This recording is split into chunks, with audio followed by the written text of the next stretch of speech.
እንዴት ሰው አሞት እንኳን ማረፍ አይችልም? ትንሽ እረፍት ካደረኩኝ በኋላ ወደ ስዕል እመለሳለሁ ብዬ ከመተኛቴ ጀለስ መጥቶ መቀስቀስ ካልተነሳ ብሎ እንደዚህ ሲቀሰቅሰኝ ደህና ነገር ያስብልኝ ይመስላል።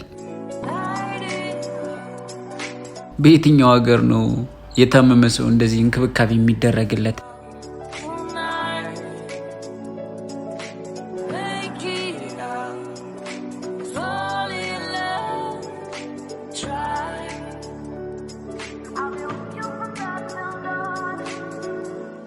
እኔ ሁሌ ጥያቄ የሚሆንብኝ ለታማሚው ተብሎ የመጣለትን አስተማሚው ለምን እንደሚበላው ሁሌ ጥያቄ እንደፈጠረብኝ ነው። ይህንን ኮሜንት ላይ እንድትመልሱልኝ እፈልጋለሁ።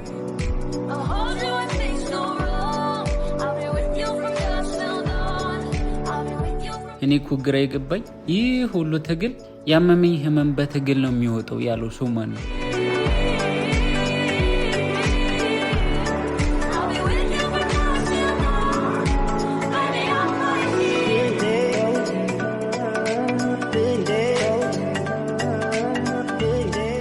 እንደዚህ ከታገልኩኝ በኋላ የጨረስኩት ስዕል ይህንን ይመስላል። ከየትኛውም ቦታ ሆናችሁ ለምትወዱት ሰው ስጦታ ማሰራት ትችላላችሁ። በዲኤችኤል መላክ ትችላለሁ። ኢንስታግራም ላይ መደወልም ትችላላችሁ። መልእክትም ማስቀመጥ ትችላላችሁ። ደግሞ ሰማው የማይሰማ ነገር የለም። ፎሎ እና ሼር እንደማታደርጉ ሰማው።